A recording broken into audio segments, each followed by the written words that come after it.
Deuteronomy Chapter 22. If you see a cow or sheep wandering around lost, take the animal back to its owner. If the owner lives too far away, or if you don't know who the owner is, take the animal home with you and take care of it. The owner will come looking for you for the animal, and then you can give it back. That's what you should do if you find anything that belongs to someone else. Do whatever you can to help. Whether you find a cow or sheep or donkey or some clothing, oxen and donkeys that carry heavy loads can stumble and fall and be unable to get up by themselves. So, as you walk along the road, help anyone who is trying to get an ox or donkey back on its feet. Women must not pretend to be men, and men must not pretend to be women. The Lord your God is disgusted with people who do that. As you walk along the road, you might see a bird's nest in a tree or on the ground. If the mother bird is in the nest with either her eggs or her baby birds, you are allowed to take the baby birds or the eggs, but not the mother bird. Let her go free, and the Lord will bless you with a long and successful life. If you build a house, make sure to put a low wall around the edge of the flat roof. Then if someone falls off the roof and is killed, it won't be your fault. If you plant a vineyard, don't plant any other fruit tree or crop in it. If you do plant something else there, you must bring to the place of worship everything you harvest from the vineyard. Don't hitch an ox and a donkey to your plow at the same time. When you weave cloth for clothing, you can use thread made of flax or wool, but not both together. And when you make a coat, sew a tassel on each of the four corners. Suppose a man starts hating his wife soon after they are married. He might tell ugly lies about her and say, I married this woman, but when we slept together, I found out she wasn't a virgin. If this happens, the bride's father and mother must go to the town gate to show the town leaders the proof that the woman was a virgin. Her father will say, I'll let my daughter marry this man. But he started hating her and accusing her of not being a virgin. But he is wrong, because here is proof that she was a virgin. Then the bride's parents will show them the bedsheet from the woman's wedding night. The town leaders will beat the man with a whip because he accused the bride of not being a virgin. He will have to pay her for the 100 pieces of silver and will never be allowed to divorce her. But if the man was right and there is no proof that his bride was a virgin, the men of the town will kill the woman to the door of her father's house and stone her to death. This woman brought evil into your community by sleeping with someone before she got married, and you must get rid of that evil by killing her. People of Israel, if a man is caught having sex with someone else's wife, you must put them both to death. That way you will get rid of the evil they have done in Israel. If a man is caught in town having sex with that engaged woman who isn't screaming for help, the both must be put to death. The man is guilty of having sex with a married woman, and the woman is guilty because she didn't call for help, even though she was inside a town and people were nearby. Take them both to the town gate and stone them to death. You must get rid of the evil they brought into your community. If an engaged woman is raped out in the country, only the man will be put to death. Do not punish the woman at all. She has done nothing wrong, and certainly nothing deserving death.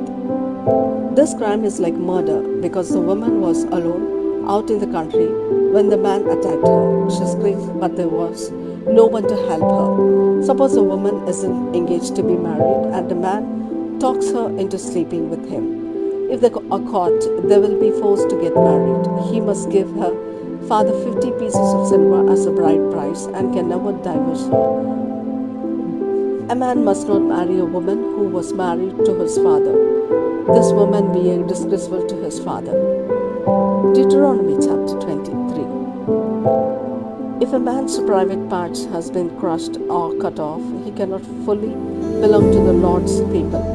No one born outside of a legal marriage or any of their descendants for 10 generations can fully belong to the Lord's people. No Ammonites or Moabites or any of their descendants for 10 generations can become part of Israel, the Lord's people. This is because when you came out of Egypt, they refused to provide you with food and water, and besides, they hired Balaam to put a curse on you. But the Lord your God loves you, so he refused to listen to Balaam and turned Balaam's curse into a blessing. Don't even think of signing a peace treaty with Moab or Ammon. But Edomites are your relatives, and you lived as foreigners in the country of Egypt. Now you must be kind to Edomites and Egyptians, and let their great grandchildren become part of Israel, the Lord's people. When you men go off to fight your enemies, make sure your camp is acceptable to the Lord. For example, if something happens at night that makes a man unclean and unfit for worship, he must go outside the camp and stay there until late afternoon. Then he must take a bath, and at sunset he can go back into camp. Set up a place outside the camp to be used as a toilet area, and make sure that you have a small shovel in your equipment. When you go out to the toilet area, use the shovel to dig a hole. Then after you relieve yourself, bury the waste in the hole. You must keep your camp clean and of filthy and disgusting things. The Lord is always present in your camp, ready to rescue you and give you victory over your enemies. But if he sees something disgusting in your camp, he may turn around and leave. When runaway slaves from other countries come to Israel and ask for protection, you must not hand them back to their owners. Instead, you must let them choose which one of your towns they want to live in. Don't be cruel or to runaway slaves. People of Israel, don't any of you ever be temple prostitutes. The Lord your God is disgusted with men and women who are prostitutes of any kind, and he will not accept a gift from them, even if it had been promised to him. When you lend money, food, or anything else to another Israelite, you are not allowed to charge interest. You can charge a foreigner interest, but if you charge other Israelites interest, the Lord your God will not let you be successful in the land you are about to take. People of Israel, if you make a sacred promise to give a gift to the Lord, then do it as soon as you can. If the Lord has to come looking for the gift you promised, you will be guilty of breaking that promise. On the other hand, if you never make a sacred promise, you can't be guilty of breaking it. You must keep whatever promises you make to the Lord. After all, you are the one who chose to make the promises. If you go into the vineyard that belongs to someone else, you are allowed to eat as many grapes as you want while you are there, but don't take any with you when you leave. In the same way, if you are in a grain field that belongs to someone else, you can pick heads of grain and eat the kernels, but don't cut the stalks of grain and take them with you. Deuteronomy Chapter 24. Suppose a woman was divorced by her first husband because he found something disgraceful about her. He wrote out divorce papers, gave them to her, and sent her away. Later, she married another man who then either divorced her in the same way or died.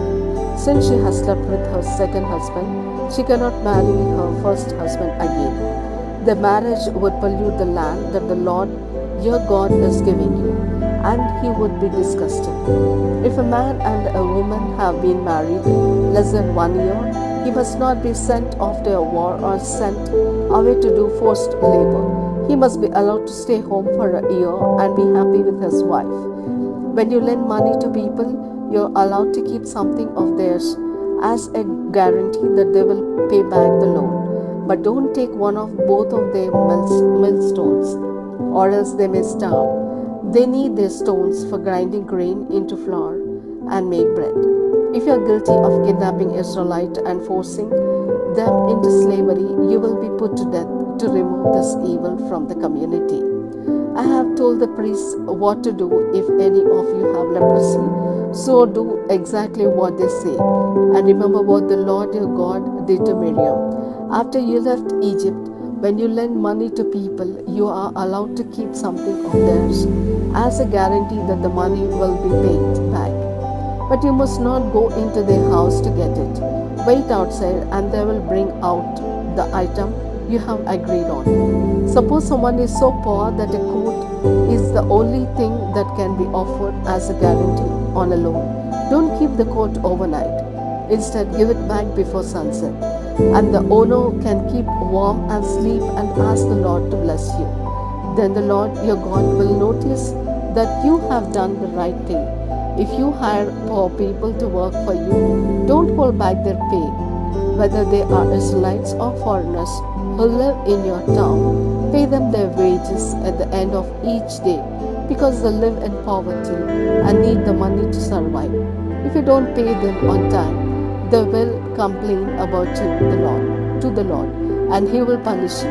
Parents must not be put to death for crimes committed by their children, and children must not be put to death for crimes committed by their parents. Don't put anyone to death for someone else's crime. Make sure that orphans and foreigners are treated fairly. And if you lend money to a widow and want to keep something of hers to guarantee that she will pay you back, don't take any of her clothes. You were slaves in Egypt until the Lord your God rescued you. That's why I am giving you these laws. If you forget to bring in a stack of harvested grain, don't go back in the field to get it. Leave it for the poor, including foreigners, orphans, and widows. And the Lord will make you successful in everything you do.